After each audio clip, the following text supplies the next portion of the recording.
Hey everybody. Alright, we're here at World 2. This is Cycling is My Whole Life, aka Uncle Monkey. This desert world, as it looks, is the second world of Super Mario Bros. Part 3. Those little boxes that jump around, there's actually a secret to know which one is bad guy and which one is actually just a standard block.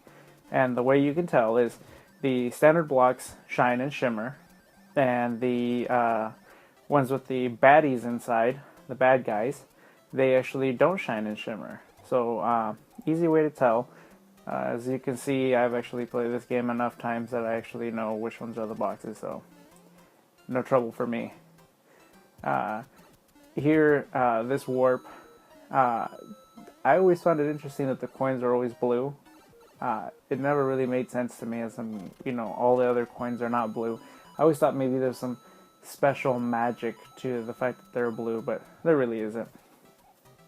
This fire right here, you can hit them with your tail and take them out, but unfortunately my skill level is waning, is not very good, so at that point I just ended up taking the hit. So I would say out of all the worlds, this is definitely one of my favorites. It has that perfect balance between difficulty and speed without complication. Levels are really straightforward. There's not too much elaborate puzzle solving or anything like that. Not that Mario regularly has puzzle solving anyway, but it's just one of those things that it does feel that it gets a little bit more complicating as it gets further along.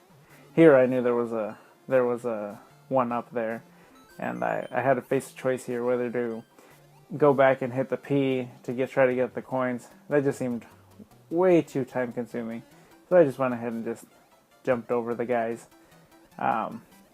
Way too difficult to try to navigate through all the fish and everything like that, so went ahead and just flew over. Didn't skip the actual level, could have flown over it, so I just decided to actually just fly over the enemies there. All right, and this castle here, those dry bones, you can hit them, they come back, kind of annoying. Got good enough where I can actually go underneath the thwomps. Those are the blue spiky guys that drop from the ceiling. You get good enough. There I was supposed to jump.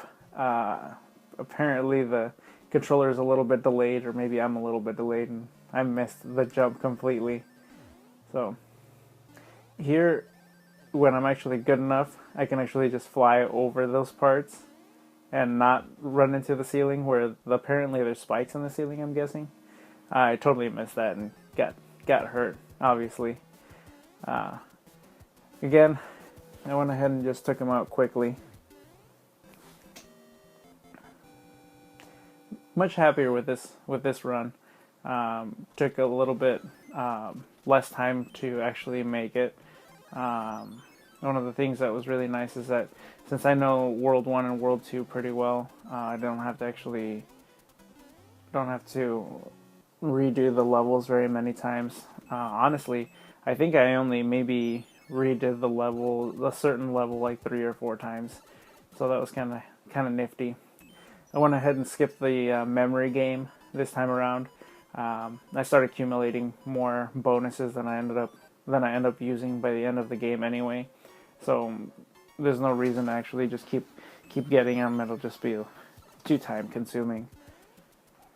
I guess I will get feedback from my sister tomorrow, or whenever she watches this video, and she can tell me whether she wants me to go through the memory games or not. Oh my goodness. This part coming up, it's kind of sad.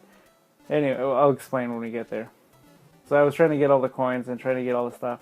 So here I'm Mr. Cool right here. I got the star, taking out the little fire guys, getting my revenge for when they took my leaf, and then yeah, well, he just got me back. I look over there and I'm thinking, okay, I know there's a leaf there. I thought to myself, you know what? Nah, forget about it. Look at that top piece. It wasn't shimmering. That's how you know. See, those aren't shimmering either.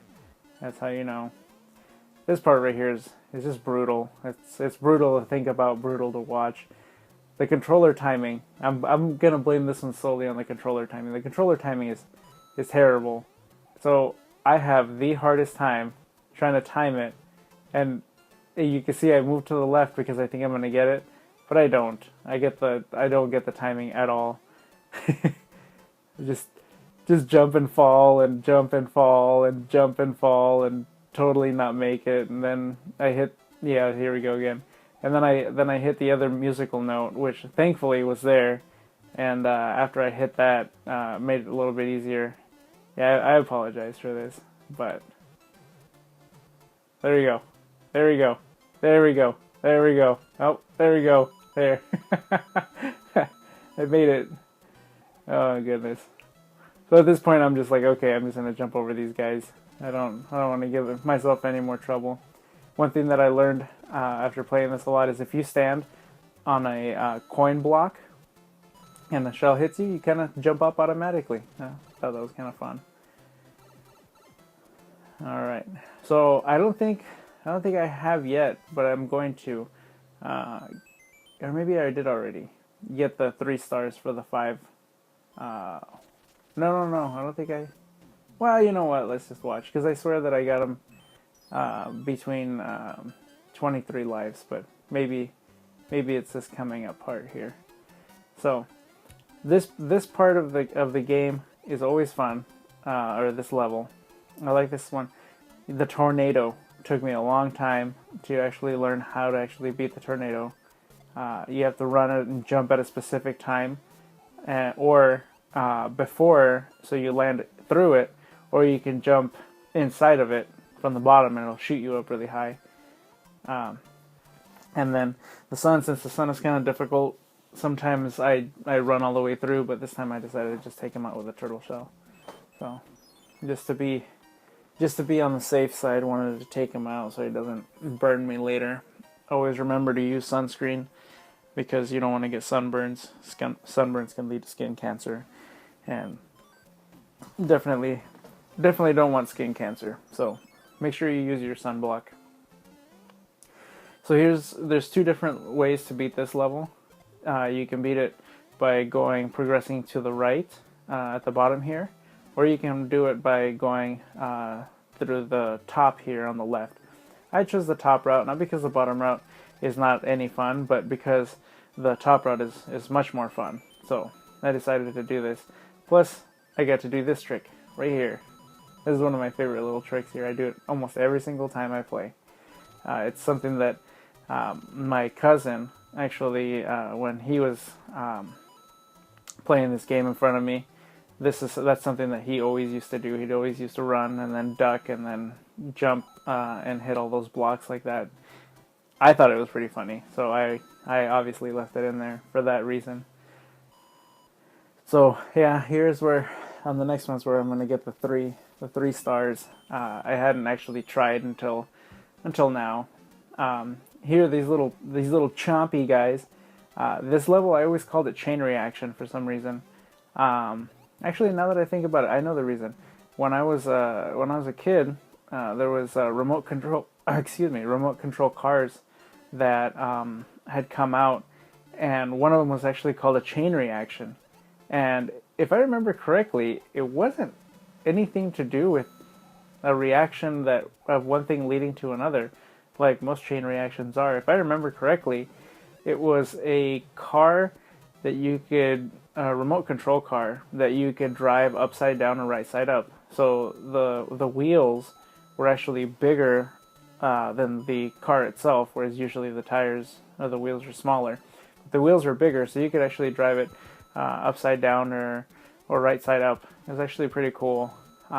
It was either that or it was a Cyclone RC car, which had the front tires were able to rotate rather than just turn around in circles.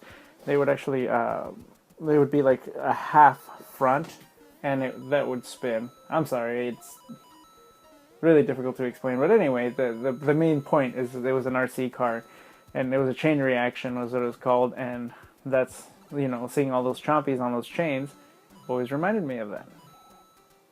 Alright, here we go.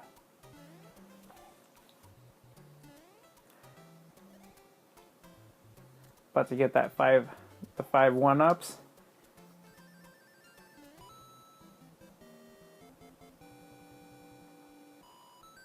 So epic. So there we are, 23. One of my lucky numbers that I like. Alright, this guy. Oh man. Trying to do little timing things right there, and he ended up getting me. I don't understand how he got me. I was pretty sure I was right on top of him. But he ended up getting me anyway. That's okay.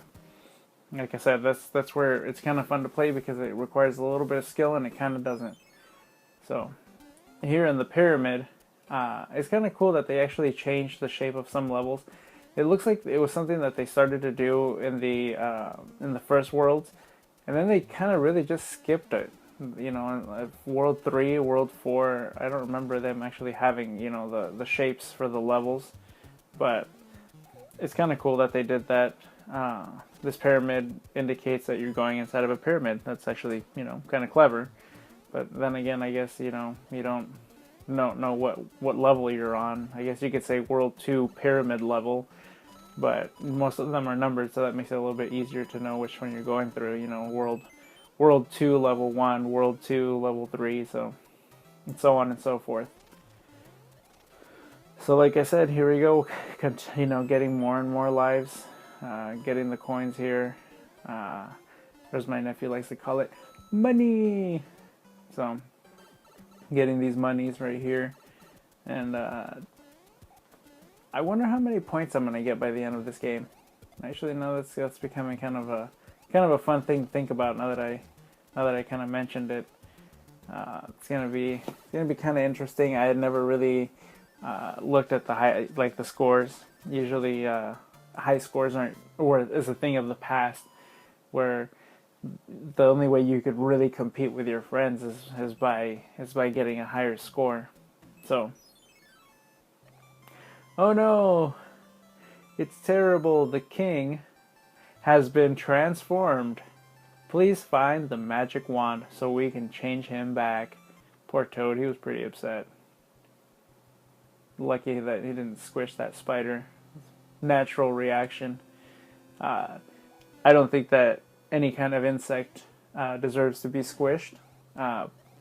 Please, if you find any insects that you don't find appealing, and if they're definitely not going to hurt you, just try to rescue them and take them outside and put them back where they belong. That's a shout out to Zach Scott, one of the YouTubers that my sister likes to watch play video games. He rescues the spiders from inside of his house and puts them back outside. That's totally awesome. So here, this part, I actually ended up doing 3 or 4 times.